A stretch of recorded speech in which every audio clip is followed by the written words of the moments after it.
지난 시간에는 이제 금요일날 우리가 이제 어법에 대한 이제 OT를 했었고, 그 다음에 이제 오늘 그 독해 실력 테스트로 이제 한번 출제를 해봤습니다. 사실 여기에 있는 거를 뭐 피드백하는 거는 이제 뭐 지금 단계에서 이제 큰 의미는 없고요. 제가 이제 일부러 종류별로 이제 좀 출제를 해본 겁니다. 처음에는 이제 좀 쉬운 선택형 어휘 문제로 출제를 했고, 그래서 문제들은 대부분 잘 맞추셨거든요. 이걸 못 써서 그렇지. 그리고 두 번째, 우리 항상 문제가 되는 요약형 서술형. 세 번째는 구문 독해. 이렇게 한번 출제를 해봤습니다.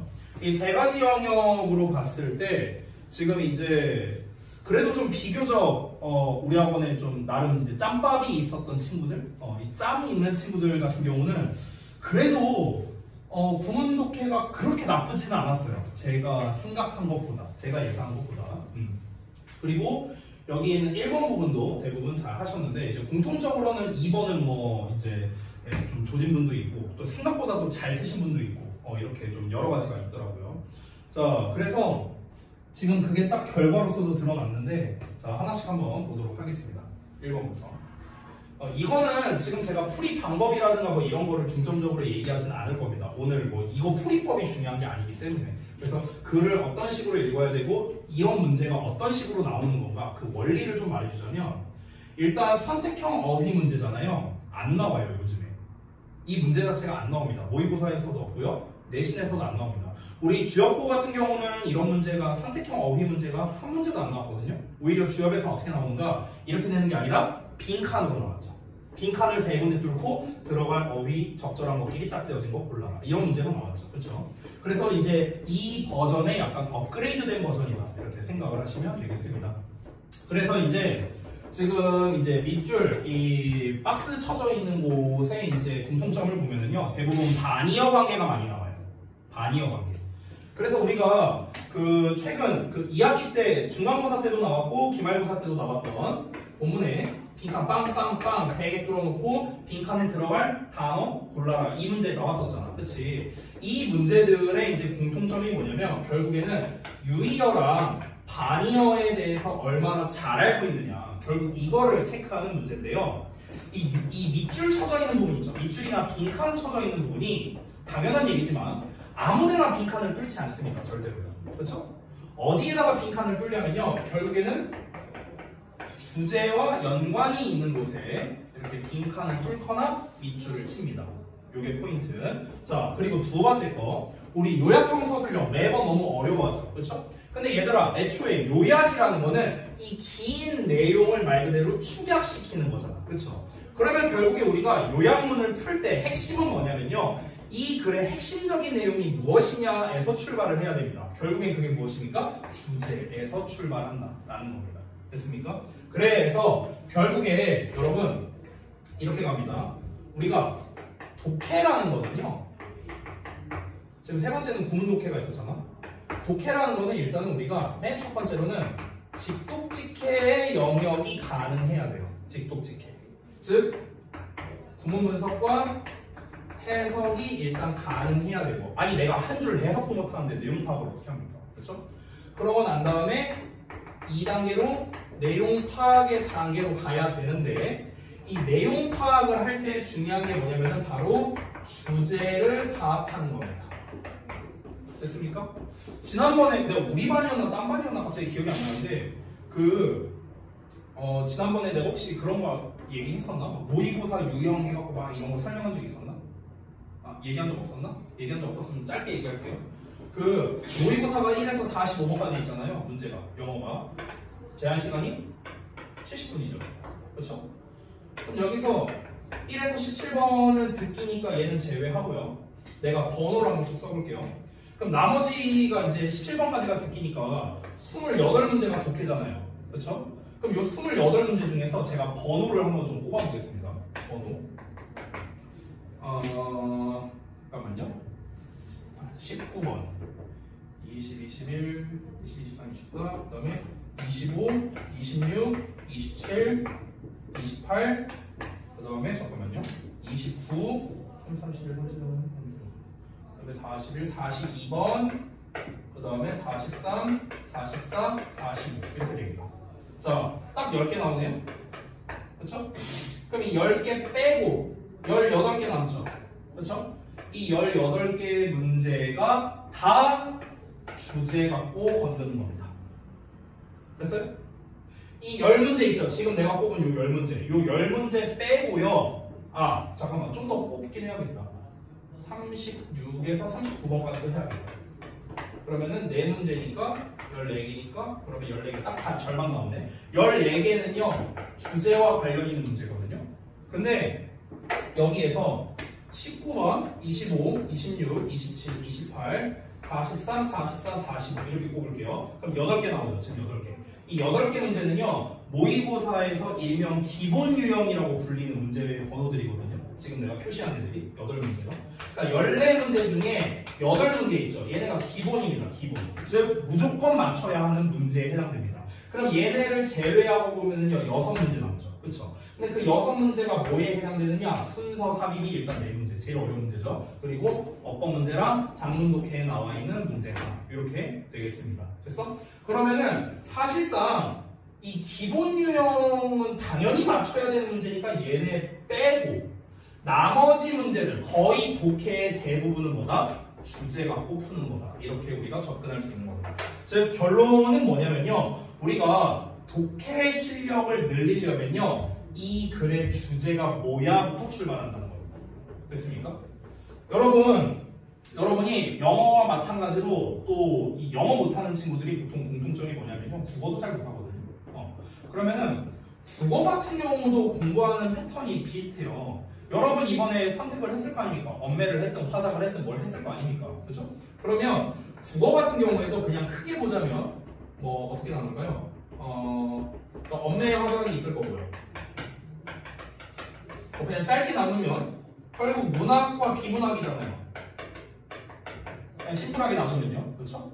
근데 문학이 됐든 비문학이 됐든 이 두 개, 그러니까 대부분 문제가 이거잖아요. 대부분 문제가 국어가. 그럼 문학이든 비문학이든 핵심이 뭔 줄 알아요? 문학과 비문학을 잘하는 방법이 뭔 줄 알아요? 네, 키워드 딱 하나만 말해줄게요. 요약이에요. 요약. 문학과 비문학을 잘하는 방법. 여러분 국어 지문은 영어 지문과 다르게 겁나 길죠. 그렇죠? 막 한 페이지, 이 시험지 한 페이지를 넘어가는 경우도 있잖아요. 그 지문의 길이가 워낙 방대하니까. 그렇죠? 그러면 여러분이 국어 시험을 보는데 꼭 시간 모자란 사람들이 있거든요. 이거 다 읽고 앉아있느라 그럴 시간이 없습니다. 또는 모의고사를 푸는데 우리가 대표적으로 문학작품 같은 경우는 그래도 본 적이 있는 애들에서 출제를 많이 하는데 비문학 같은 경우는 그렇지 않잖아요. 그렇죠? 예를 들어서 비문학 계열에서 사회 계열이 나올 수도 있고요. 과학 기술에 대한 영역이 나올 수도 있습니다. 특히나 너네는 이런 쪽이 좀 약해요. 과학 기술에 대한 거. 뭐 예를 들어 기계를 사용하는 방법이라든가 막 이런 거에 대한 글이 막 비문학에서 나온다고 쳐봐. 근데 이거는 생판 우리가 본 적도 없는 글이에요. 근데 지문은 이래. 시험지 이렇게 있잖아. 이렇게 있으면은 시험지 그 지문 내용이 한 여기까지 있어. 이런 경우 되게 많잖아요. 그렇죠? 그럼 이거 언제 읽고 언제 풀 건데? 이거에 딸린 문제가 한 3-4문제 나오는. 그렇잖아. 그럼 이거 읽다가 니네가 시간 다 놓치는 거예요.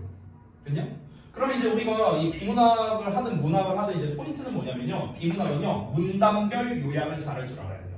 문단별 요약. 문단을 딱 읽었는데 이제 한 2번째 문단을 읽었어. 근데 2번째 문단 내용이 이 기계는 이런 원리로 이렇게 작동한다. 첫 번째는 어떤 뭘 가동하고 두 번째는 뭘 가동하고 막 이런 내용들이 나와 있어. 그럼 이건 결국엔 뭡니까? 기계 작동 방법. 이렇게 우리가 요약할 수 있는 거죠. 되니? 이 문단별 요약을 할 줄 알아야 되고요. 문학 같은 경우는요. 소설도 있고 시도 있고 여러 가지가 있는데 결국에 시라는 거는 그 시대상이 있을 거고요. 함축 어휘가 있을 거고요. 이런 게 있겠죠. 전부 다. 그리고 소설 같은 경우는요. 우리 소설에 5단 구조 해갖고 나와 있죠. 그래서 5단 구조가 변화될 때마다 또는 인물이나 어떤 분위기나 배경이 전환될 때마다 거기까지를 기준으로 잡아서 거기까지의 내용이 뭔데 이거를 요약하는 형태로 시험에 나오는 겁니다. 됐어? 그렇기 때문에 결국 국어 공부의 핵심은 뭐냐? 요약이에요. 아니 심지어 그러니까 화작 제외하고요. 화작은 요약과는 조금 거리가 멉니다. 근데 화작은요 솔직히 말하면 난이도가 낮은 편입니다. 이 중에서는요. 화작은요 굳이 따지면 일치 문제에 좀 더 가깝거든요.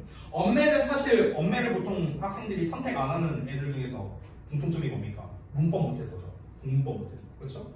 그러니까 결국에는요 대부분을 차지하고 있는 거는 얘네인데 여기에서 우리가 잘 성적을 내려면요 요약하는 연습을 해야 되는 거예요.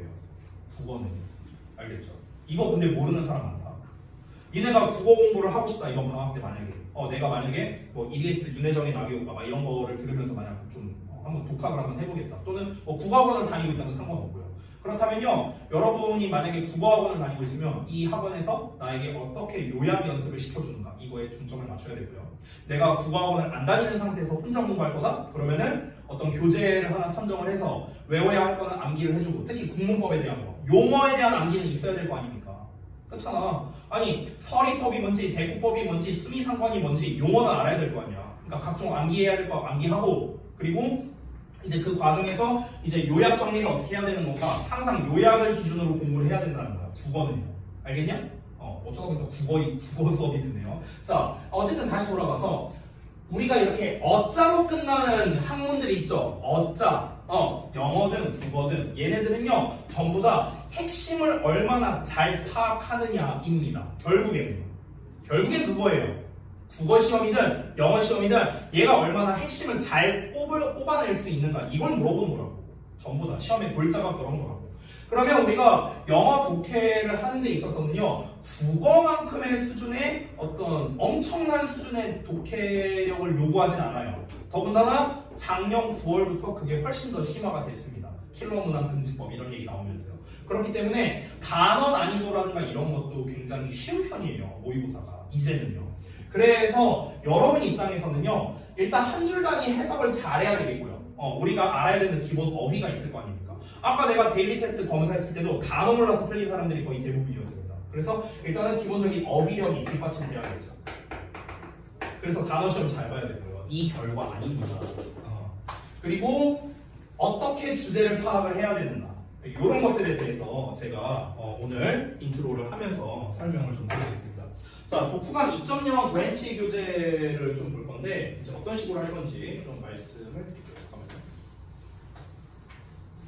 잠깐만요. 이거 마우스가 안 되니까 큰일 났네.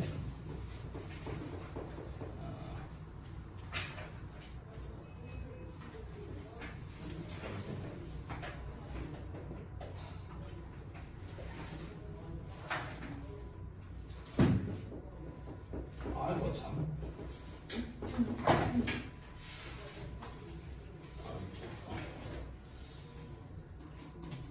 자, 우선은 제가 이제 수업을 할 때는 우리 지난번에 제가 자습서 만들어 드린 것처럼 이렇게 좀 작업을 좀 해놓은 게 있어요. 그래서 요거를 가지고 할 겁니다. 왜냐면 여러분이 내가 원문을 띄우고도 이제 사실 수업을 많이 했었는데 이렇게 근데 이제 뭔가 필기나 이런 게 좀 잘 안 되는 경우들이 좀 많이 있는 것 같아서 그래서 이렇게 할 건데 자, 잠깐 보시면 일단 교재 구성을 보면은요 그때 이제 한번 보여드렸던 것 같은데 총 3페이지가 한 세트였고요.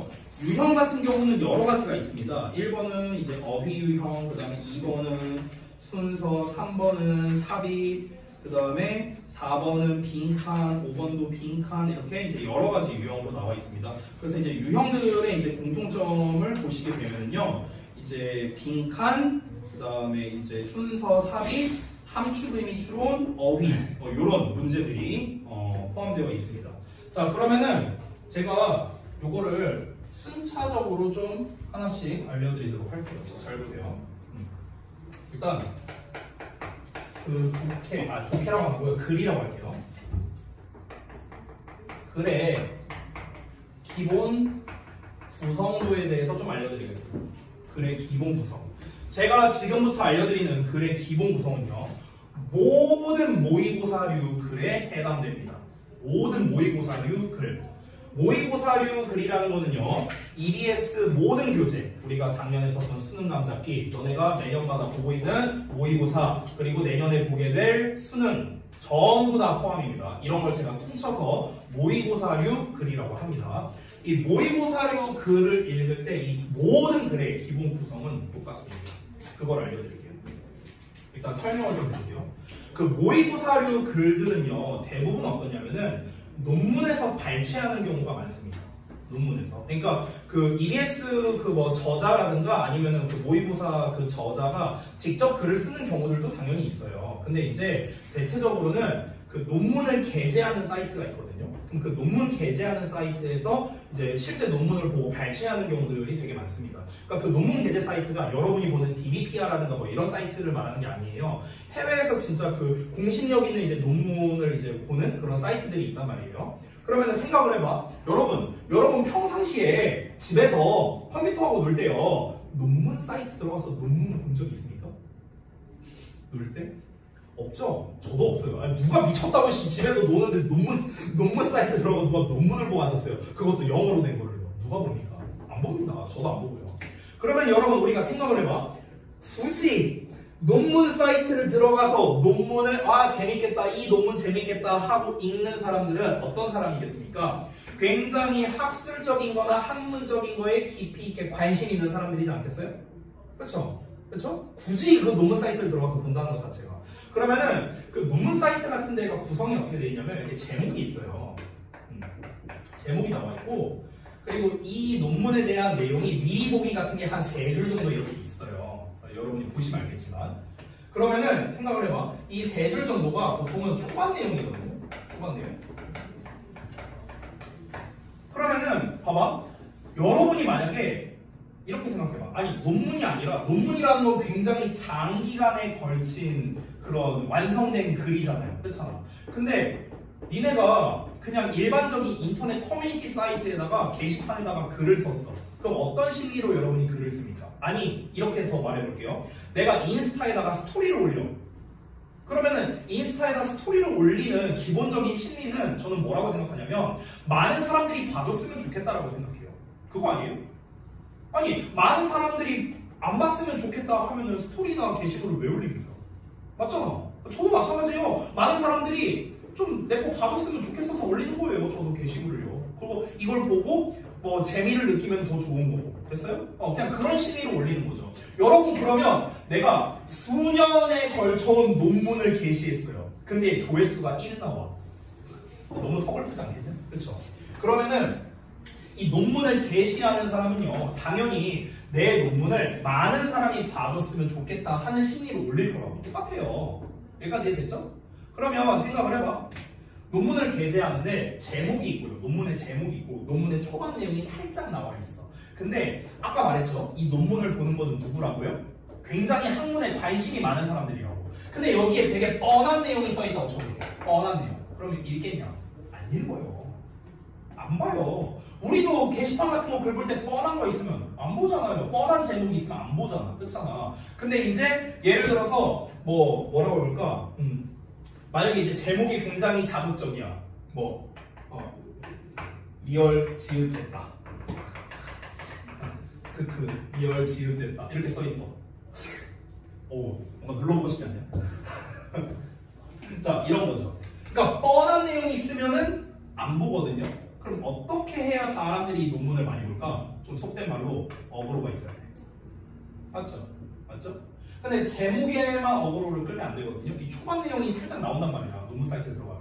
그러면은 이 초반 내용 있죠. 초반 내용. 이 초반 내용은요. 일명 어그로를 끌 수 있는 내용이 있어야 되는 거야. 예를 들면 이런 거야.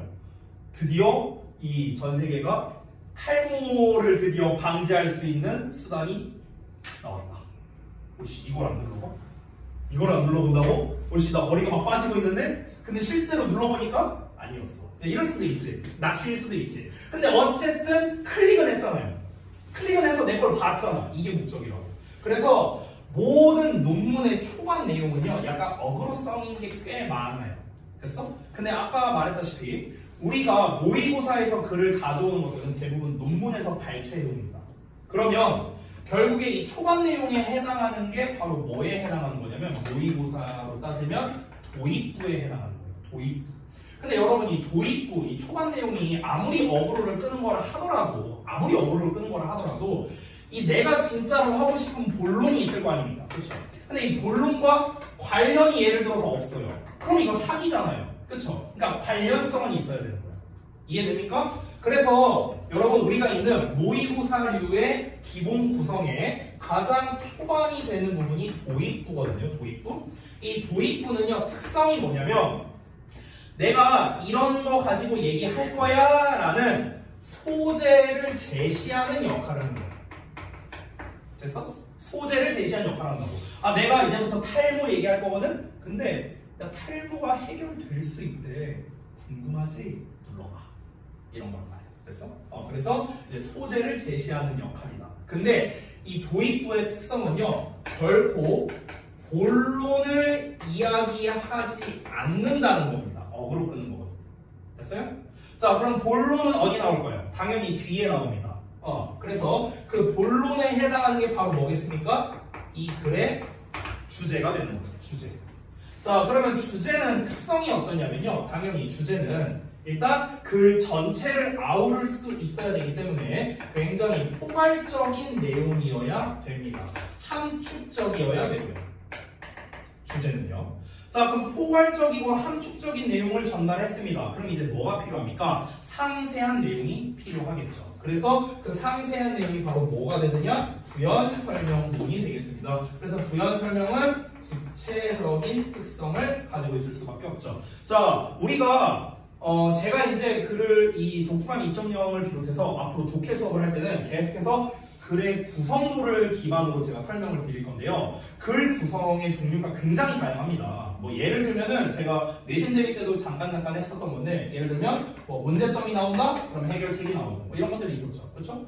통념이 나온다? 반박이 나오고, 원인이 나온다? 결과가 나오고, A가 나오고 B가 나왔다? 아, 얘네들은 비교나 대조고, 질문이 나온다? 대답이 나오고. 되냐? 이런 것들. 이게 다 패턴들이잖아. 글의 패턴들. 근데 이 글의 모든 패턴들이 뭐냐면 결국 다 여기서 파생된 거예요. 얘가 기본이야, 기본. 결국에 파생된 건 전부 다 도입, 주제, 부연. 더 추리자면은 결국 주제와 부연, 여기에서 전부 다 파생된 게 지금의 모의고사류 글의 형태이다. 이렇게 정리할 수 있겠습니다. 그러면은 아까 말했다시피 우리가 읽는 대부분의 독해는요, 주제를 기반으로 문제를 출제한다고 했습니다. 그러면 우리는 어디가 주제를 나타내는 문장인지를 파악할 수 있다면 대부분의 글은 난이도가 쉬워진다는 거예요. 됐어요? 그래서 핵심을 파악하는 게 중요하다고요. 아까 국어 얘기도 실컷 했잖아. 결국 우리가 글을 읽을 때 핵심은 뭐다? 이게 핵심적인 내용인가? 저게 핵심적인 내용인가? 이걸 파악하는 게 중요하다는 겁니다. 여러분, 지난번에 우리가 그 내신 얘기할 때 수능 감잡기에 그런 지문이 있었습니다. 감성지능에 대한 글이 있었어요. 기억나요? 기억나? 처음에는 직위에 대한 얘기가 나왔었어. 기억나십니까? 그래서 직위가 높은 사람이 뭐 이제 어쩌고저쩌고 하면서 막 얘기가 나왔습니다. 근데 실상 따져보니까 그 글은 직위에 따른 업무 능력에 대한 내용이 아니었죠. 어떤 내용이었습니까? 감성지능이 높은 사람이 일을 잘한다. 이게 주제였잖아. 그렇잖아. 그러니까 실컷 밑밥만 깐 거야. 실컷 밑밥 깔다가 초반 내용만 봤을 때는 아, 그래서 직책 높은 사람이 일을 잘한다는 거야? 못한다는 거야? 어떤 내용을 말하고 싶은 거야? 하고 보니까 맨 마지막에 뭐예요? 감성지능이 높아야 된대. F가 일을 잘한대요. F가 일을 잘한다고. 그래서 그런 얘기 한 거라고. 그러니까 결국에는 우리가 그 지문을 통해서 뭘 알 수 있었냐면은 초반에 어그로 끌고요. 본론 이야기를 하지 않았죠. 감성지능에 대한 이야기를 초반에 안 했었잖아. 그렇죠? 어그로 실컷 끌다가 얘가 진짜 하고 싶은 말이 뒤에 땅 하고 이렇게 등장한 그런 류의 글이었죠. 그래서 기본 글의 구성은 이렇게 된다. 여기서 추가적으로 제가 이제 얘네를 이렇게 하나로 보고요. 특징을 좀 하나 말씀드리도록 하겠습니다. 여러 개 안 쓰고요. 딱 한 개만 쓸게요. 그러니까 모의고사류 글입니다. 모의고사류. 자, 이 모의고사류 글의 특징 한 개만 기억하십시오. 뭐냐면요. 반드시 글의 주제는요. 한 개입니다. 이거는요. 그냥 진리라고 생각하면 됩니다. 진리. 지금 수능 시험이 나온 지 엄청 오래됐거든요. 지금 아마 제 기억이 맞다면 74년생, 1974년생, 여러분 거의 뭐 부모님 뻘 정도 되실 것 같은데 74년생이 수능 1세대거든요. 74년생이. 그러면 그때부터 지금까지 이 수십 년간 있었던 모든 수능 시험의 영어에서요. 어떤 지문에서도 한 글의 주제가 2개 이상 나온 것은 단 한 지문도 없습니다. 단 한 개도 없습니다. 모든 글은요. 주제가 하나예요. 오케이? 이거를 명심하셔야 돼요. 여러분이 이렇게 접근해야 돼요. 너네가 글을 읽을 때 어려워하는 이제 여러 가지 이유가 있겠지만 이런 게 있습니다. 자, 내가 한번 얘기했던 것 같기도 한데 예를 들어 내가 글의 초반 내용을 읽었어. 그 초반 내용을 읽었는데 분필이 어쩌고도 조그맣게 얘기가 나와. 근데 중간쯤에 있는데 여기서 갑자기 모자가 어쩌고 얘기가 나와. 관련성이 딱 봐도 없잖아요. 분필이랑 모자랑 뭔 상관인데. 그렇잖아. 그렇지? 근데 그럼 우리가 생각을 해야 되는 게 분필이랑 모자가 따로따로 얘기가 나왔으니까 이 글은 분필에 대한 이야기와 모자에 대한 이야기 두 개로 구성되어 있는 거구나. 이게 아니라고요. 이게 아니야. 우리는 어떻게 생각할 줄 알아야 되냐면 분필과 모자? 완전 생뚱맞은 조합인데? 근데 얘네 둘이 뭔가 연관성이 있어. 뭔가가 관련성이 있겠구나. 그래서 결국에는 분필이라는 놈과 모자라는 놈을 어떻게 연결을 지으면은 그게 바로 이 글의 주제가 되는구나. 이렇게 생각할 줄 알아요. 이해되냐 뭐 말이지? 반드시 글의 주제는 한 개입니다. 두 개 이상 절대 안 나와요. 절대 안 나옵니다. 알겠죠? 이거를 꼭 명심하세요.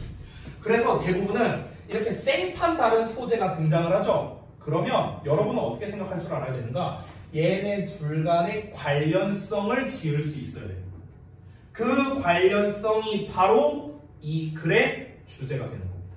보통은 그래서 이 관련성을 가지고 시험을 내는 거예요. 빈칸을 내든 어휘를 내든 제목을 내든. 됐어요? 이런 식으로 시험을 내는 겁니다. 됐죠? 자, 그래서 이제 전반적인 글의 기본 구성에 대해서 아주 짧게 제가 말씀을 드렸습니다. 여기서 파생된 아까 전에 제가 잠깐 써줬던 여러 버전들이 있는데 그런 것들은요 제가 차근히 하나 두 가지 정도씩만 말씀을 해드릴 겁니다. 그때마다 여러분이 잘 필기하시면 되겠고요. 일단 기본적으로는 도입, 주제, 부연으로 구성되어 있기 때문에 저는 이걸 기반으로 여러분께 설명을 드리도록 할 겁니다.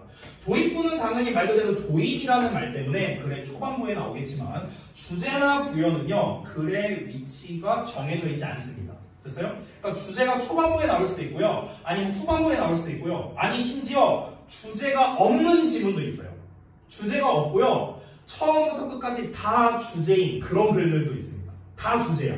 다 주제인데 근데 표현이라든가 단어라든가 이런 것만 살짝 바꿔가면서 말만 다르게 쓰는 뭐 이런 구성도 있습니다. 굉장히 다양한 글의 구성이 있는데요. 결국 중요한 건 뭐다? 어쨌든 주제와 부연으로 구성되어 있구나. 대부분의 글을 이렇게 여러분이 먼저 생각을 하시면 좋겠다. 됐죠? 자, 그러면은 이제 여기까지는 이제 기본적인 거 말씀드렸는데 혹시 좀 잘 이해 안 된 거 있습니까? 넘어가도 될까요? 자, 넘어갈게요. 자, 그러면 다음 거를 좀 필기해 보겠습니다. 자, 그래. 글의 구성에 대해서는 이제 알았어. 결국에 내가 지금 말하고자 하는 핵심이 뭐였습니까? 주제가 중요하다 이거예요. 주제가 중요하다. 됐어요? 주제를 잘 파악해야만 우리가 문제를 잘 풀 수 있는 1단계에 접근한 겁니다. 자, 그러면은 주제문을 어떻게 찾아요? 이게 뭐가 있을 거 아닙니까?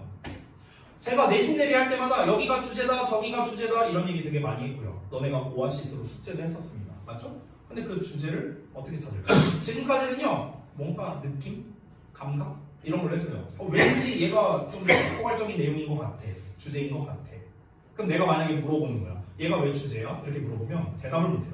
그냥 뭐 뻔한 대답 하겠죠. 얘가 그냥 이 글 전체를 아우르고 있으니까요. 그냥 이렇게밖에 말을 못하는 거야. 왜 아우르고 있는지는 몰라. 그냥 느낌이 그래. 자, 우리 이렇게 접근하지 말자고요. 논리적으로 하자고. 자, 주제문을 찾는 방법이 굉장히 여러 가지가 있는데요. 제가 딱 두 개만 소개해드릴게요. 두 개만. 자, 첫 번째입니다.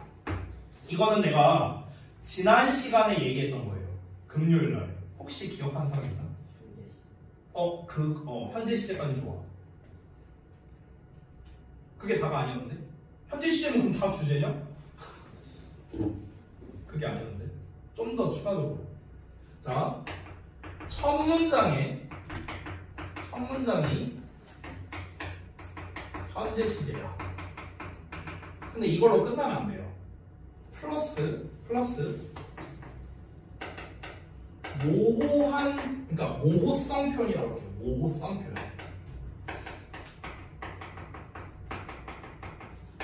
모호성 표현이 없어. 이러면은 주제일 가능성이 높습니다. 선생님, 여기서 말하는 모호성 표현이 뭐예요? 모호성 표현이라는 게 뭐냐면 아마도 그러지 않을까? 이게 모호한 거 아니야? 그렇죠? 아마도 그러지 않을까? 추측성 표현입니다. 추측하면 딱 떠올라야 되는 거 있는데. 지난 시간에 했었는데. 아니 고색 까먹었어? 금요일날 했는데. 추측하면 딱 떠올라야 되는 거 있는데. 추측. 아이 실망스러운데.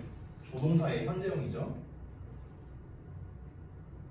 그게 뭐지? 하는 눈빛으로 다들 쳐다보고 있는데 아니 지난 시간에 시제, 조동사, 가정법 이거 안 했어요 내가? 했잖아요. 안 했어요 이거? 아 시제에서 끝났다. 미안하다. 아 그러면은 니네 표정이 이해가 된다. 미안. 아 내가 딴 반에서 다 했는데 우리 반에서만 못했구나. 시간이 없었어. 미안. 조동사 표현. 또 뭐가 있냐면 아마도 그럴 것이다. 아마도 표현. 아마도 표현이 뭐 이런 거 있잖아. 뭐 maybe 같은 거, probably 뭐 이런 거 있잖아. 아니면 likely 이런 거. 이런 표현들. 이런 표현이 없을 때.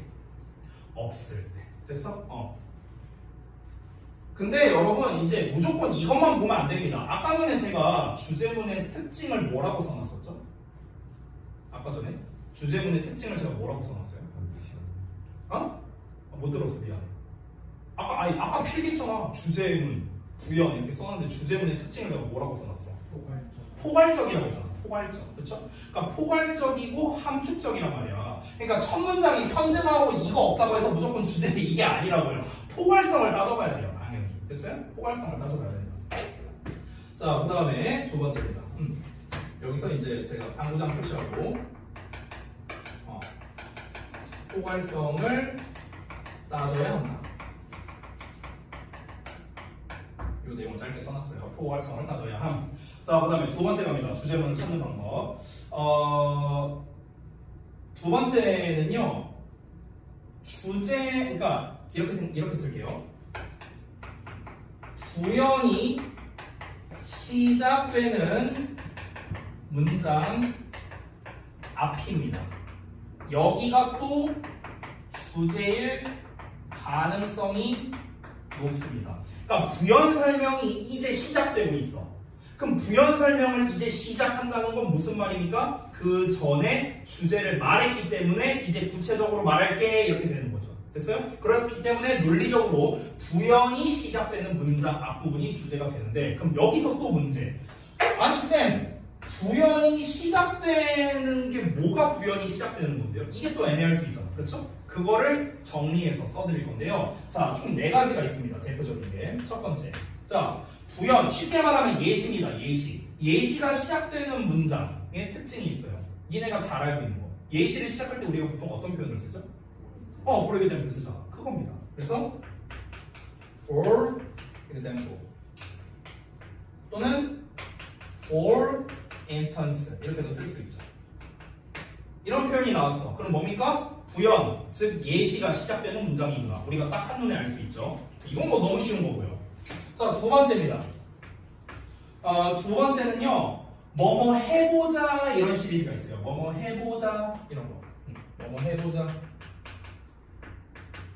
그러니까 뭐뭐 해보자가 뭐냐면요. 예를 들어서 말해보자, let's say 뭐라고 한번 생각해보자, think about, 고려해보자, consider 이런 것들 있잖아. 그렇죠? 이런 게 다 뭡니까? 다 예시가 시작되는 겁니다. 그래서 우리 이렇다고 한번 쳐보자 이렇게 시작하잖아. 이게 다 뭐예요? 예시잖아. 예시. 그렇죠?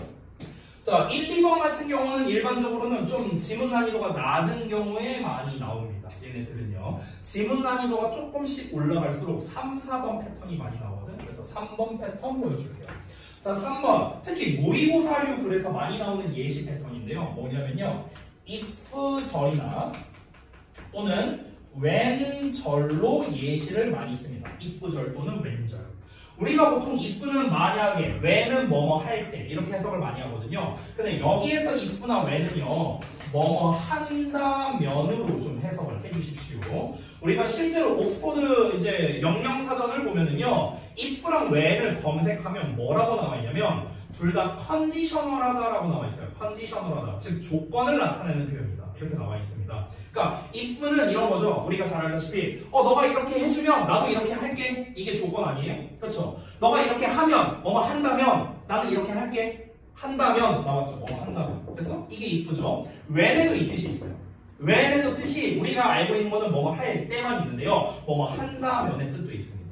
많이 나와요. 굉장히 많이 나옵니다. 그래서 if나 when 같은 경우는요, 방금 말했다시피 어떤 예시가 시작될 때 보통 이런 식으로 얘기를 합니다. 그러니까 이런 거예요. 내가 예를 들어서 만약에 지민이가 맨날 이제 숙제를 안 해와. 예를 들어서 그래서 나랑 얘기하고 있는 거야. 야, 너 숙제 좀 잘해와야 될 거 아니야 임마. 이렇게 얘기했어. 이건 뭐야? 주제예요. 됐어? 자, 그리고 이제 부연을 얘기합니다. 야, 지민아, 너 이제 어떻게 할 거야? 너 숙제 안 해오면 어떻게 할 거야? 조건을 거는 거죠. 제가 숙제를 안 해오면 로이쌤 앞에서 물구나무를 서고 후보 한 바퀴 돌겠습니다. 뭐 예를 들어 뭐 이렇게 얘기를 하는 거야. 됐어? 그러니까 뭐뭐 한다면은 뭐뭐 하겠습니다. 한다면 조건을 거는 거죠. 이게 뭡니까? 구체적인 내용이죠. 여러분, 부연의 특징은 구체적이었죠. 괜히 구체적입니다. 둘 다. 자, 마지막 네 번째입니다. 사실 4번이 어찌 보면요, 고3 지문에서 가장 많이 나오는 패턴인데요. 바로 소재가 달라지는 경우입니다. 근데 4번은 사실 좀 잘 봐야 됩니다. 이거는요, 소재가 달라지면 무조건 부연이 시작되느냐? 그건 아니에요. 오히려 소재가 달라지면은 주제로 바뀌는 경우도 있어요. 아니, 무슨 말인지 좀 설명해 줄게요. 들어봐. 예를 들어서 지문이 이렇게 있어. 근데 여기 초반 내용에 A 내용이 나왔어. A라는 소재가 나왔어. 근데 다음 문장에 B라는 소재가 쭉 나와요. 쭉 나오다가 막판에 또 A라는 소재로 이렇게 바뀌어. 이렇게. 그러면은 여기에서는 뭐냐면요, A라는 내용이 일단은 핵심이에요. 주제야, 주제.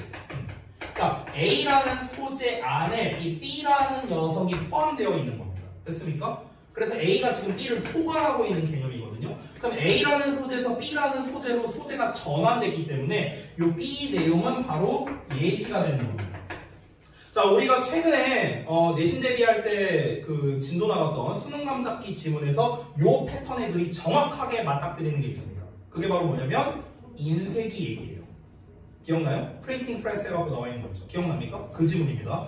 처음에는 인쇄기가 뭐 생각의 확장을 도왔다 이런 얘기가 나왔는데 그 다음에 뭐가 나오냐면 구전에 대한 이야기가 나옵니다.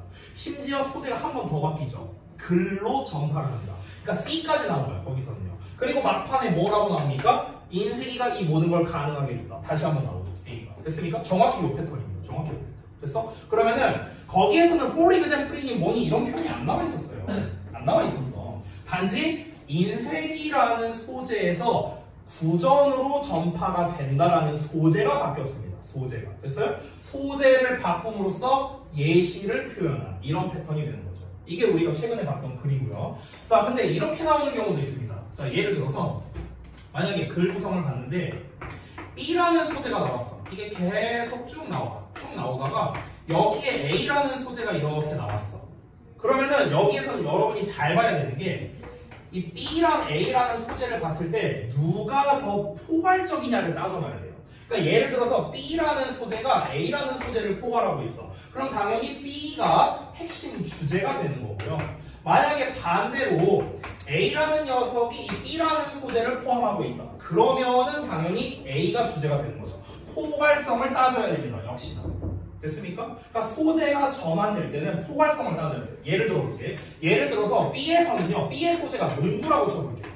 농구에 대한 얘기가 쭉 나왔어. 근데 A에서 스포츠라고 얘기가 나왔어. 누가 더 포괄적이야? 스포츠가 포괄적이죠. 그러면 이때는 A가 주제가 되는 거예요. 이해돼요? 뭔 말인지? 그러니까 소재가 바뀌었으니까 얘가 예시다? 이게 아니라고요. 소재가 바뀌었는데 그 소재가 더 포괄적이네? 얘가 주제가 되는 거예요. 이해됩니까? 이게 글을 읽는 방법이에요. 아시겠죠? 아까 전에 제가 말했던 감성지능 지문 있죠? 그게 바로 여기에 해당되는 겁니다. 됐습니까? 초반에는 일을 잘하는 기준에 대해서 여러 가지를 얘기했지만 결국에 일을 잘하는 기준은 그 모든 걸 무시하고 감성지능이다 라고 하면서 막판에 내용이 나왔었죠. 그래서 A가 중점적인 내용이었기 때문에 이 후반부가 바로 주제였던 거죠. 그러니까 이런 것처럼 소재가 달라질 때는요, 사실 얘는요 포괄성을 따져봐야 됩니다. 포괄성을 따질 거. 그러니까 결국에는 주제문을 어떻게 찾느냐 1, 2번 두 개를 제가 알려드렸지만 결국 공통점은 포괄성을 일단 따져봐야 돼요. 얘가 이 전체를 아우를 수 있느냐 없느냐 이거를 따져보셔야 된다. 됐습니까? 이렇게 정리할 수 있습니다. 자, 그래서 이것 말고도 사실 주제를 찾는 방법은요, 굉장히 다양한데, 그 모든 거를 다 하기엔 너무 많으니까, 일단 이 두 가지만 한번 우리가 생각을 해보자고요. 제가 나름대로 논리적으로 설명을 해줬습니다. 1번은 지난 시간에 설명했던 거. 2번, 부연이 시작되는 문장 앞부분이 주제일 가능성이 높다. 왜? 부연이 시작된다는 건 이제 구체적으로 얘기하겠다는 뜻이니까 구체적으로 얘기하기 전에는 함축적으로 얘기했겠죠. 그래서 논리적이죠? 자, 그러면 구체적으로 얘기를 해야 되니까 예를 들어서 뭐 해봅시다. 이렇게 한다면 이렇게 해라. 또는 다른 예시를 들어서. 되니? 이런 식으로 접근하는 거라고. 여기서 심지어 이제 지문 난이도가 올라가면요. 포괄성을 못 따지는 경우도 있어요. 그게 바로 뭡니까? 내가 아까 예시로 들었던 B 내용은 분필인데 A 내용은 모자야. 이렇게 나왔어. 그럼 이건 포괄성을 따질 수가 없잖아. 그치? 그럼 여기서는요, 포괄성을 못 따지는 경우에 뭘 따져야 되냐면요, 공통점을 따져야 돼요. 공통점. 됐어요? 이렇게 해서 우리가 주제를 뽑아내야 됩니다. 만약에 공통점이 등장하잖아. 그러면 주제가 어떻게 되는 줄 알아? B의 첫 문장, A의 첫 문장 두 개가 주제문이 되는 거예요. 됐냐? 너네 가끔 내가 만들어준 그 자습서 보면은요, 주제 1번, 주제 2번이라고 내가 이렇게 명시해 놓은 것들이 있어요. 간혹 가다 보면은요. 그게 바로 공통점에 대한 내용이었을 때입니다. 됐습니까? 이게 다 패턴이 있는 거라고요. 아시겠죠? 자, 그리고요, 주제가 아까도 말했지만 존재하지 않는 문장도 있는데, 주제가 존재하지 않는 문장은 보편적으로 두 가지 패턴이 있는데, 첫 번째는 아까 말했다시피 처음부터 끝까지 다 똑같은 말만 하는 거야. 어휘나 표현만 바꿔서. 이럴 때 주제가 존재하지 않고요. 첫 번째. 두 번째 패턴은 어떤 경우냐면요. 스토리텔링류. 그러니까 어떤 일화를 다룬다거나 이런 것들이 있죠. 이런 것들은 보편적으로 주제가 존재하지 않습니다. 우리 지난 내신 대비 때 기준으로는 호모사피엔스 얘기 같은 거. 됐어? 그거는 그냥 어떤 일화를 다루는 글이기 때문에 그리고 그 전에도 우리 막 예전에 그 내신 대비 할 때 보면은요 내가 갑자기 그 지문이 기억이 안 나는데 그 뭐 누가 뭐 어디 뭐 타로 같은 거 해갖고 뭐 어디 뭐 저기 뭐야 어디서 뭐 밤을 지새웠다 뭐 3일 밤을 걸었다니 뭐 이런 내용이 있었잖아. 기억나냐?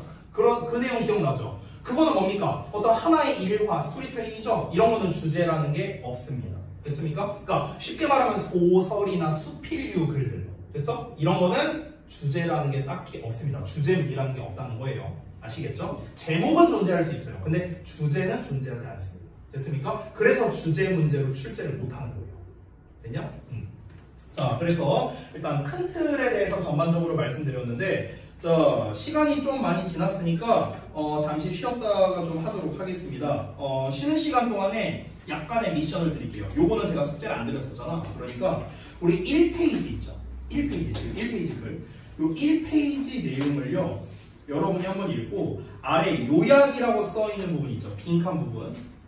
그 빈칸을 채워보시고요. 선지분석 1, 2, 3, 4, 5번 써 있죠? detect, exist, disprove, conserve, relate 이렇게 써 있죠? 여기서 여러분이 아는 뜻에만 뜻을 쓰세요. 모르는 건 그냥 빈칸으로 두셔도 됩니다. 알겠죠? 이거 끝나고 난 다음에 쉬셔도 됩니다.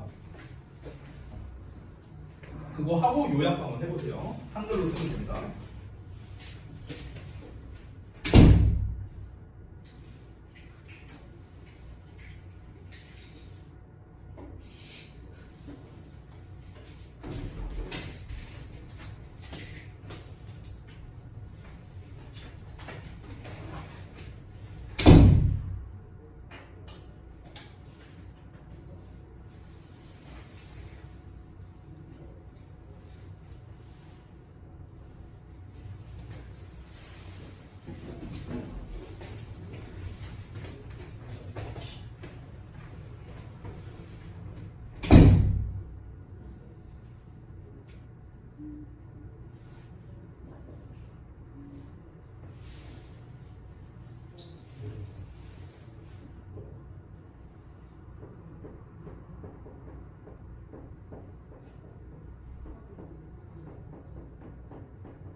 해봤나? 첫 페이지? 다 하고 노는 거지? 응? 중간에 잘 모르겠어. 아니 잘 모르는 거 가지고. 아이 취식 금지입니다. 강의실에서. 치우세요. 나 다 줄 거 아니면 치우세요.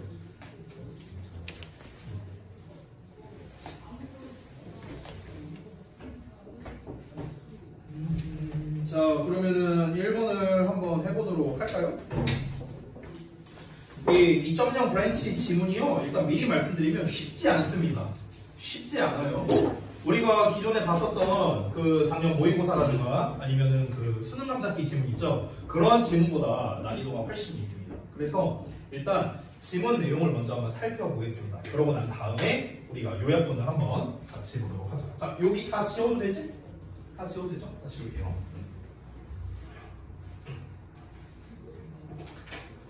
자, 여러분 우리가 이제 하나씩 알려드리겠습니다. 우리가 이제 독해 이런 글을 읽을 때는요, 항상 초반부 내용에 이제 좀 집중을 많이 하셔야 됩니다. 왜냐면 초반부에서 이 글의 소재에 대해서 제시를 해줄 수도 있고요.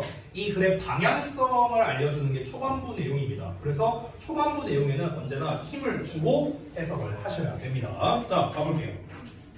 첫 문장을 보면은 I was sitting이라고 나와 있거든. 내가 앉아 있었다 라고 하고 있어요. 그러면 결국에 이 글의 주어가 I이고요. 나를 중점으로 지금 얘기하는 거기 때문에 필자의 어떤 개인적 일화로 시작을 합니다.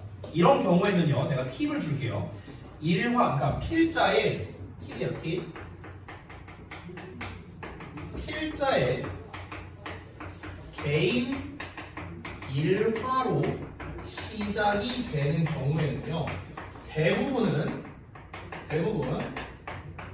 주제는 후반부에 등장을 합니다. 됐습니까? 중후반부에 등장합니다. 정확히는요, 중후반부에. 알겠죠? 필자의 개인 일화로 시작을 합니다.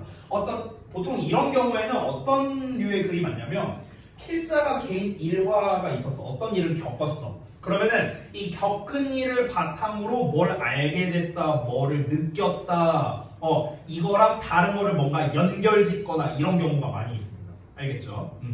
그러면 필자의 일화에서 뭘 뽑아내야 되는가, 어떤 키워드를 뽑아내야 되는가, 이거를 좀 보셔야 됩니다. 자, 필자의 일화가 어디까지 이어지는지를 좀 잘 봐야겠죠? 예. 그 일화가 I가 등장하지 않는 부분이거든요. I나 my가 등장하지 않는 부분. 마지막 부분에는 my가 나와 있죠. 그렇죠? 마지막에는 my가 나와 있지만 그 이전을 봤을 때 보시면 I was sitting 이라고 나와 있었고, 그 다음에 my future 이런 표현이 나와 있고요. 그 다음에는 I나 my, me에 대한 표현, 즉 나에 대한 표현이 일단은 안 나와 있는 게 확인 가능합니다. 그렇죠? 그렇기 때문에 대충 필자의 일화는 요 정도까지구나 라는 걸 우리가 대충 예상할 수 있습니다. 한번 볼게요. I was sitting, 내가 앉아 있었는데 outside a restaurant in Spain. 자, 스페인에서 한 식당 밖에 앉아 있어서 one summer evening, 어느 여름날 저녁에요. Waiting for dinner, 저녁 식사를 기다리면서요. 뭐 주문을 했었나 보죠. The aroma of the kitchens. 자, 주방의 아로마가, 향기가요. Excited my taste buds 이렇게 나와 있죠. 나의 미뢰를 자극했답니다. 거기 이제 별주 단어로 나와 있죠. taste bud라고요. 미뢰, 즉 혀의 미각 기관을 말합니다. 그래서 나의 미뢰를 자극했어요. 냄새가 나니까 막 군침 같은 게 났다고. 됐어? 그런 걸 생각하면 됩니다. 여러분 그런 거 겪어본 적 없냐? 그 지하철 타면 거기 이제 델리만주 있잖아. 아, 여러분 잘 모르나? 지하철을 잘 안 타나? 델리만주 모르냐? 몰라?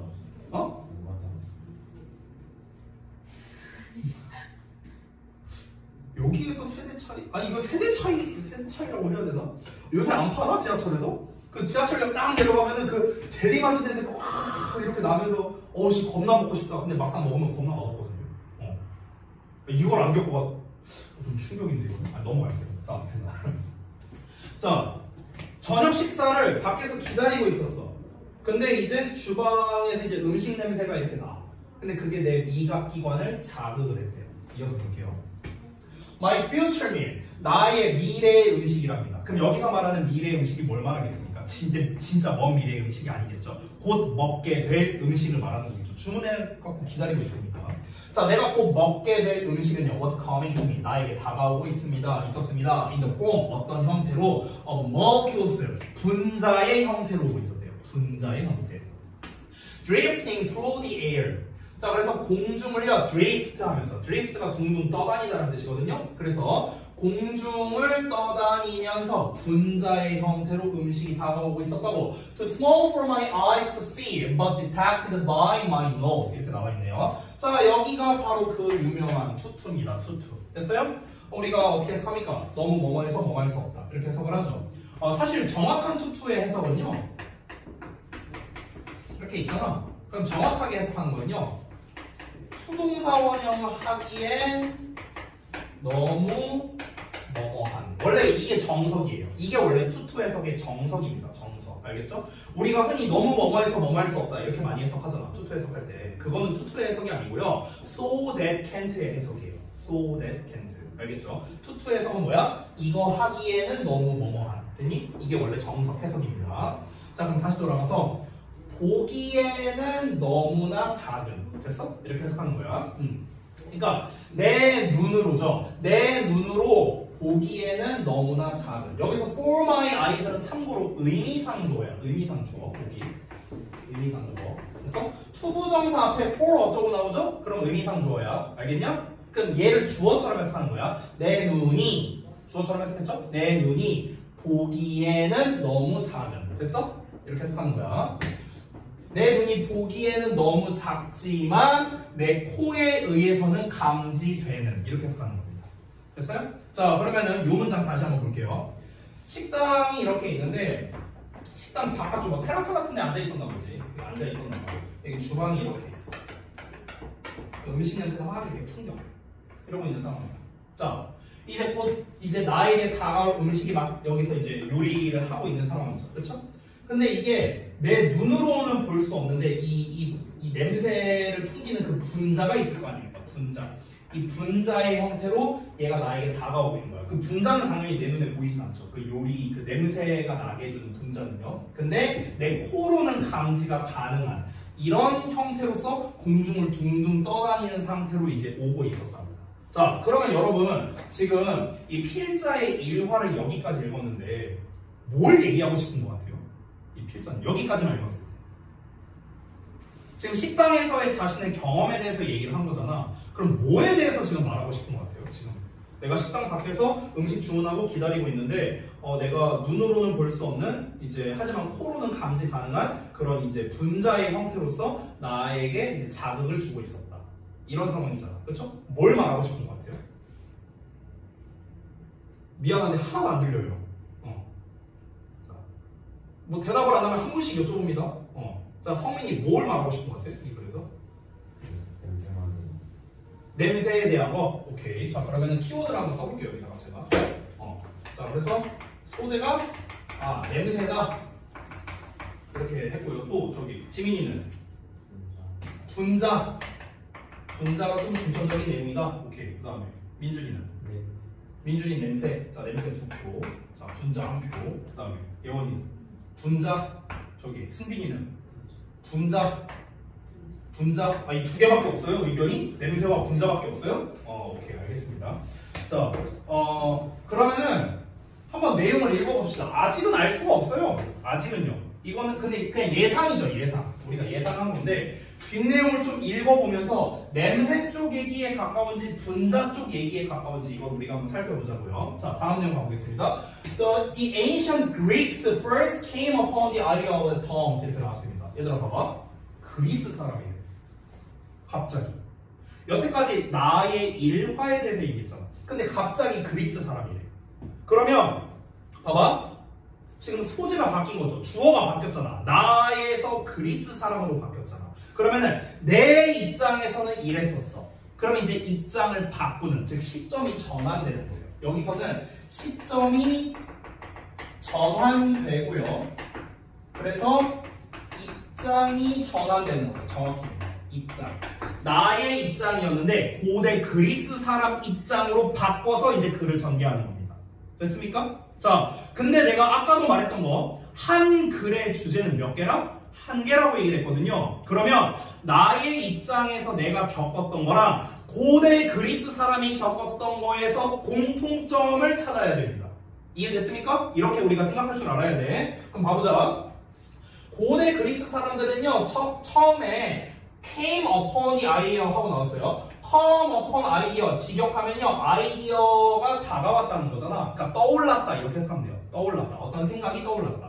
자, 어떤 생각을 떠올렸냐면요, 원자라는 개념을 떠올렸대요. 원자. 자, 여기까지만 읽었을 때 this way, 이런 식으로 원자의 개념을 최초로 떠올렸대요. 자, 그러면은 냄새에 가까워요? 분자에 가까워요? 분자에 좀 더 가깝지 않을까? 우리가 일단 예상할 수 있죠. 자, 좀 더 볼게요. The smell of 어쩌고 나왔어요. 여기 땀 표시하고 그 다음에 smell of baking bread 이렇게 나와 있죠. 그럼 이거는 조금 더 구체적으로 설명하겠다라는 겁니다. 이게 진짜 분자에 대한 이야기만 하는 게 아니잖아. 정확하게는 냄새를 나게 해주는 분자에 대한 이야기죠. 그러니까 냄새에 대한 이야기도 틀린 건 아니에요. 됐어요? 모든 분자에 대한 이야기가 아니잖아. 냄새 분자에 대한 이야기잖아요. 정확히는. 맞죠? 그래서 이 두 가지를 사실 연결해야 됩니다. 원자에 대한 이야기가 나왔고요. 여기서 냄새에 대한 것도 나왔으니까요. 그죠? 자, 한번 볼게요. The smell of baking bread니까 빵을 굽는 것에 대한 냄새가요. suggested to them. 그들에게 suggest, 제안했다는 거야. 뭐를? 배쩔을요. Small particles of bread. 그 빵의 작은 particle이라는 게 입자거든요, 입자. 그럼 빵의 작은 입자들이 existed beyond vision. vision이라는 거는 시각이잖아, 시각. 그러니까 시각을 뛰어넘어서 존재했구나라는 거를 제시했다고요. 됐어? 그럼 여기서 시각이라는 말은 앞에서 나왔던 내용에 뭐랑 연결됩니까? 여기서 눈으로 본다. 얘랑 연결되네요, 또. 됐어요? 그럼 내 입장과 고대 그리스 사람 입장을 연결 지을 수 있는 거죠. 내 입장에서 어떻습니까? 내가 그냥 혼자 생각해 본 거야. 눈으로는 안 보이는데, 그러니까 안 보이잖아. 이 분자가 안 보이잖아. 그리고 주방이 이렇게 가려져 있으니까 안 보일 거 아니야. 근데 냄새로는 감지가 된단 말이야. 이거 참 희한하네? 이렇게 생각을 한 거야. 근데 이 개념을 우리는 이미 알고 있다고요. 분자가 이렇게 우리에게 전달된다라는 거를 이제 여러 학자들을 통해서 우리는 과학 시간이나 이럴 때 배웠잖아. 그렇잖아. 근데 이런 개념이 존재하지 않았을 때 고대 그리스 사람들은 이걸 어떻게 떠올렸을까? 이렇게 이제 생각이 연결된 거야, 이 사람. 이해돼요, 뭔 말인지? 그러면 고대 그리스 사람들 입장에서도 어떻게 되는 거야? 이 빵 굽는 냄새가 그들한테 이제 이 작은 빵 입자가 눈에 보이지 않게끔 저 넘어서 존재하는구나 라는 거를 이 사람들이 수천 년 전에 이 사실을 알게 됐다는 거지. 지금 내가 스페인의 식당에서 앉아서 생각하는 거를, 이 똑같은 생각을 수천 년 전 고대 그리스 사람들이 떠올려냈었다는 거야. 그걸 생각하면서 오씨 고대 그리스인들 개쩌는데? 이렇게 생각을 했겠죠. 여기까지 이어집니까? 자, 다음 내용을 볼게요. 자, 또 시점이 전환된다, 얘들아. 봐봐라. The cycle of weather야. 이번에는 날씨의 순환이야. 자, 그럼 얘는 냄새랑 조금 관련성이 없어지겠죠. 그쵸? 하지만 분자나 입자랑은 좀 관련성을 지을 수 있지 않을까? 어떤 내용인지 한번 볼게. 자, 날씨의 순환은요. 여기 정답이 이제 미리 나와 있는데 정답이 rainforest, 답이 3번이거든요. 미리 알려줄게요. 왜 답이 3번인지 좀 이따 설명하겠습니다. 자, 날씨의 순환이 이 생각을 disprove 했답니다. disprove는요, 반대한다는 거거든요. reinforce는 강화한다는 거예요. 여기서 만약에 반대한다라는 내용이 적절하려면요, 그러면은 앞 내용에 대한 반대 내용이 나와야 됩니다. 됐습니까? 근데 뒷 내용을 볼게요. A puddle of water on the ground. 자, 그럼 땅에 있는 퍼들이 이제 물 웅덩이에요. 물 웅덩이 이렇게 파여 있는 거. 그러면 그 지면 위에 있는 물 웅덩이는요, gradually dries out. 점차적으로 말라서 사라지고요. disappears, 사라지고, and then 그러고 나서 falls later, 나중에 떨어집니다. as rain, 비의 형태로서. 이게 뭘 얘기하는 겁니까? 말 그대로 앞에 나왔던 날씨의 순환이죠. 날씨의 순환. 그렇죠? 이거 아닙니까? 물 웅덩이가 이렇게 있어. 이렇게. 근데 얘가 말라요. 마르면 어떻게 되겠습니까? 마르다는 건 기화한다는 거겠죠. 그럼 얘가 기화해서 눈에 보이지 않는 공기의 형태가 됩니다. 근데 이 공기의 형태가 뭉쳐갖고 구름이 되고 이 구름이 비를 떨어뜨립니다. 그래서 다시 물 웅덩이에 물이 차게 되는 거죠. 그러니 이게 뭡니까? 날씨의 순환이죠. 근데 이 개념이 결국에는 뭘 말하는 겁니까? 입자의 형태, 눈에 보이지 않는 입자의 형태로 바뀌는 이 얘기하는 거 아닙니까? 결국에 이 얘기하는 거잖아.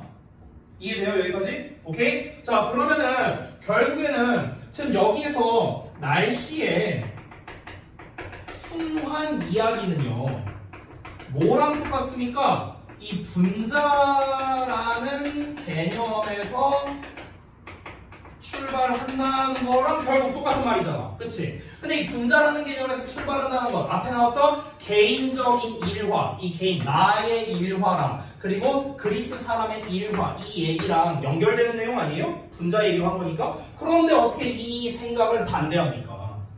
이 생각에 찬성해야죠. 오히려 approved 해야죠. 그쵸? 그러니까 reinforce나 아니면 approved 이런 단어가 내용상 적절한 겁니다. 됐습니까? 이 글의 주제는요, 사실상 나온 거랑 마찬가지예요. 이 글의 주제는 결국엔 뭘 말하고 싶은 걸까요? 이 분자의 그러니까 분자의 존재라고 볼 수 있는 거예요. 분자의 존재. 이게 이 글의 소재예요. 그래서 분자의 존재. 되니? 이 분자의 존재를 이렇게 하는 겁니다. 다시 좀 지워볼게요. 그러니까 소재를 정리하면은 다시 한번 정리해보자면 분자라는 개념의 존재, 뭐 분자라고 해도 되고 원자라고 해도 되고 입자라고 해도 됩니다. 여기서는 문맥상 상관없습니다. 분자의 존재성에 대해서 얘기하는 건데 첫 번째는 나의 일화를 통해서 전달을 한 거죠. 냄새 분자를 통해서요. 분자 이야기. 그리고 두 번째는 그리스 사람들, 그러니까 정확히는 고대 그리스죠. 다시 쓸게요. 자, 고대 그리스인을 기반으로 설명을 한 거죠. 여기서도 뭘 말한 겁니까? 냄새, 입자를 가지고 이야기를 했죠. 그리고 세 번째로 얘기한 거는 또 소재가 바뀌어서 날씨의 순환에 대해서 이야기했는데 여기서는 뭐 이제 기화된다는 게 직접적으로 나오진 않았지만 뭐 이제 말라버린다 그래서 뭐 나중에 이제 비의 형태로 내려간다 결국에는 물 분자에 대한 이야기를 한 거죠. 물 분자. 맞습니까? 그럼 여기서 공통 키워드는 분자, 입자, 분자라는 걸 우리가 알 수 있는 거잖아. 됐습니까? 서로 다른 소재, 서로 다른 주어를 쓴 거죠. 정확히는 서로 다른 주어를 썼는데 공통 키워드는 분자와 입자라고요. 되냐? 이렇게 공통점을 꼽아내면 우리가 주제를 찾을 수 있다는 겁니다. 되셨습니까? 자, 그러면은 사실 뒷내용은 이제 다 부연적인 거거든요. 한번 볼게요. 이제 좀 빠르게 볼게요. 자, 그들은 추론을 했는데요. 대절 이하를요. 이 reason이 동사로 쓰이면 추론하다는 뜻입니다. 알겠죠? 자, there must be particles of water. 물 입자가 존재함에 틀림없구나 라고 추론했대요. 어떤 물 입자냐면 that turn into steam. 수증기로 변화하는 이 물의 입자가 반드시 존재하는구나. 그리고 form clouds. 구름을 형성하는구나. 그리고 결국에는 땅으로 떨어지는구나. 하는 그 물 입자가 반드시 존재하는구나. 그래서 그 물이라는 게 is conserved, 보존되는구나. Even though the later particles are too small to see. 여기 또 나왔죠? 보기에는 너무나 작은 이 작은 입자들이 보기에는 너무 작을지라도 어쨌든간 그 물이 없어지는 게 아니구나. 존재하는구나. 여전히 약간 그 뭐랄까 질량 보존의 법칙, 에너지 보존의 법칙 뭐 이런 거 마냥 사라지는 개념이 아니라 그냥 다른 형태로 변환이 될 뿐이구나. 언제나 존재하는구나. 분자의 존재 연결되죠 또. 됐습니까? 항상 존재하는구나. 이런 거를 추론했다는 거죠. 자, 마지막 문장. 다시 이제 이 필자의 의견으로 돌아와서 정리가 됩니다. 그래서 스페인에서의 나의 파에야가 이 파에야는 이제 음식 이름이에요. 이 파에야가 have inspired me. 나에게 영감을 줬어. 4,000 years too late. 4,000년이나 너무나 늦게 영감을 줬다는 거예요. To take the credit for atomic theory. 그래서 take the credit for라는 표현이 나오는데 이거 조금 중요하거든요. 이게 공로를 인정받다라는 겁니다. 뭐뭐에 대한 공로를 인정받다. 됐어요? 이 credit이라는 게 공로라는 뜻이 있거든요. 우리 공로상 할 때 그 공로 이게 credit. 그러니까 공로라는 뜻도 되고요. 신뢰라는 뜻도 있어요. 그래서 우리 신용카드가 크레딧 카드잖아. 그렇죠? 그래서 그 원자 이론에 대한 공로를 인정받는 데는 4,000년이라는 시간이 걸렸구나. 이렇게 된 겁니다. 자, 이거는 이제 무슨 말 하는 겁니까? 나는 지금 스페인에서 이거 식사 기다리면서 이 분자의 존재를 이렇게 나는 깨우쳤는데 와, 4,000년 전에는 이거를 어떻게 깨달았을까? 이야, 대단하다. 이거를 이제 깨달았다는 거예요. 됐어요? 이러면서 마무리가 됐습니다. 결국 이 글의 정리를 제가 이렇게 좀 해봤는데요. 한번 볼게요. 한글만 보셔도 돼요. 음식의 향기, 뭐 냄새라고 해도 됩니다. 음식의 냄새, 물의 증발, 이런 변화를 관찰함으로써 고대 그리스 사람들은 원자 이론의 아이디어를 처음으로 제시했다는 거예요. 됐어요? 결국에는 원자라고 해도 되고 분자라고 해도 됩니다. 상관없어요. 다시 한번 말하지만. 그러니까 결국 분자의 존재에 대해서 이 글을 전개한 거죠. 본인의 일과 고대 그리스인의 일과 날씨의 순환까지 연결했어요. 전부 다 분자, 입자에 대해서 얘기를 했다. 만약에 냄새에 대한 이야기가 계속 이어졌다면 정확히 냄새 분자 또는 냄새 입자가 이 글의 제목이 될 겁니다. 근데 냄새에 대한 이야기가 중간에 끊겼죠. 분자에 대한 이야기만 살아남았죠. 마치 연립방정식 같은 거야. 분자에 대한, 입자에 대한 이야기만 남아있기 때문에 이 글은 분자의 존재에 대한 이야기였구나. 이렇게 정리할 수 있는 겁니다. 되셨습니까? 그래서 지금 소재가 달라졌을 때, 주어가 달라졌을 때 그 과정에서 공통점을 얼마나 잘 뽑아내는가. 이게 핵심이 되는 내용이었다. 이렇게 정리할 수 있습니다. 자, 그러면 여러분이 정리하신 그 요약글을 한번 같이 보도록 하겠습니다. 아까 3번이 왜 정답인지는 제가 이유를 설명했었죠? 왜냐면은 앞에 나와 있는 내용과 연결되는 거기 때문에 그렇습니다. 여기서 반대한다라는 disprove라는 표현이 나오려면요, 적어도 however라는 표현이 있어야 됩니다. 게다가 앞에 나와 있는 내용과 연결했을 때 지금 이 두 개가 모두 다 입자 또는 분자가 존재한다라는 내용이 똑같잖아요. 지금 둘 다. 그렇기 때문에 3번이 정답이 되는 거고요. 자, 이어서 보자면 여러분이 숙제하실 때 여기는 다 개인적으로 여러분이 체크하시는 겁니다. 개인적으로. 아시겠죠? 여기는 각자 개인의 의견. 자, 아래에 있는 요약 한번 같이 읽어보겠습니다. 글쓰기는 스페인의 한 식당에서 저녁 식사를 기다리면서 주방에 파에야 요리의 냄새가 어떻게 분자의 형태로 나의 코에 오게 되는지를 생각을 했습니다. 자, 현재로부터 4,000년 전에 고대 그리스 사람들은 빵이나 물과 같은 물질의 입자가 너무 작아서, 여기서 입자라고 써도 되고 원자라고 써도 됩니다. 어쨌든 입자가 너무 작아서 눈에 보이지 않더라도 원자로서 존재한다는 것을 알고 있었다는 거예요. 그거에 대해서 굉장히 감탄하고 있는 상황이다. 이 필자가. 됐니? 이렇게 정리할 수 있겠고요. 자, 아래에 있는 선지 분석 및 해석. 이거는 좀 보자면 1번에 detect, 감지하다, exist, 존재하다, 3번에 disprove, 반박하다, 반대하다 이런 뜻이고요. conserve, 보존하다, late는 늦은 늦게. 뭐 이건 다 알고 있는 뜻입니다. 됐죠? 이 정도로 정리하겠습니다. 자, 그러면은 우리가 이제 아까 인트로를 실컷 하고 이제 한 지문 정도만 우리가 가볍게 한번 좀 읽어봤습니다. 자, 우리가 아까 전에 제가 알려준 거에서 오늘 써먹을 수 있는 건 뭐였냐면은 서로 다른 소재나 주어가 나왔을 때는 공통 키워드를 찾는 게 중요하다라는 거. 그러니까 포괄 관계를 찾거나 공통 키워드를 찾거나인데 여기서는 포괄 관계가 아니죠. 다 똑같은 내용이잖아. 분자기 있잖아. 그러니까 공통 관계를 찾아서 우리가 주제를 찾았다. 이렇게 연결할 수 있는 겁니다. 됐죠? 자, 그러면 숙제를 말씀드리고 좀 정리를 하도록 할게요. 어떻게 숙제를 해야 되는지도 말씀드리겠습니다. 자, 숙제는 뭐 전에도 말했지만 다음 주 월요일까지 여러분이 하시면 되고요. 오늘 1월 8일이네요.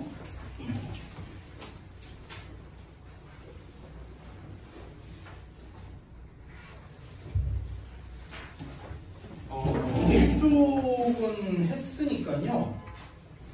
이렇게 합시다. 이쪽부터 볼게요. 페이지. 그냥 페이지 1부터 할게요. 그냥. 페이지 1부터요. 제가 많이 나가고 한 3번 질문까지만 드릴게요. 일단은 3번 질문. 그러니까 9쪽까지입니다. 자, 여기까지 일단 어떻게 하시냐면요. 제가 편의상 그냥 풀기라고 할게요. 풀기.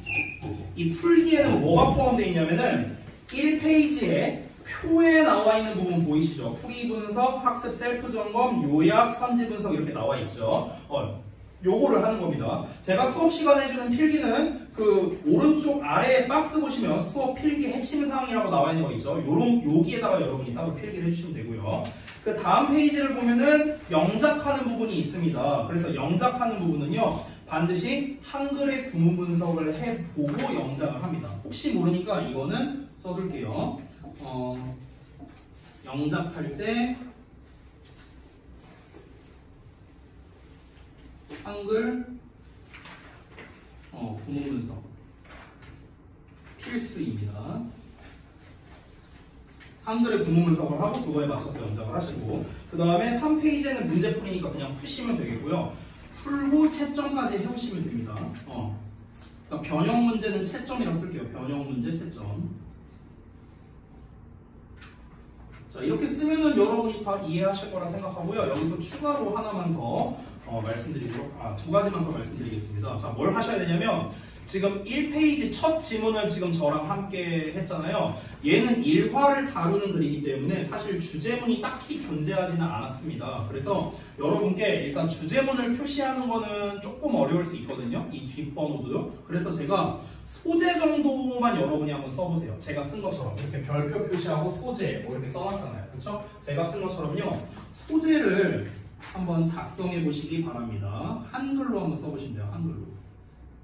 그러고 난 다음에 이제 어떻게 검사를 하면 되냐면요. 제가 수업 시간에 지문 진도를 나가면서 소재를 이렇게 써드리겠죠. 다음번에. 그러면 여러분이 쓰신 소재와 동일하면은 그러면 뭐 이렇게 동그라미 하시면 되겠고요. 만약에 틀리다면은 이렇게 색깔펜으로 한 줄만 이렇게 긋고 이제 제가 쓴 답을 옆에다가 쓰시면 됩니다. 이해하셨죠? 이렇게 하시면 됩니다. 자, 만약에 숙지하는 방법이 잘 기억이 안 난다 하면은 저에게 질문 주시면 됩니다. 자, 여기까지 하고 마치도록 하겠습니다. 단어 페널티 있으신 분들만 나오시고 나머지 분들 귀가하셔도 되겠습니다.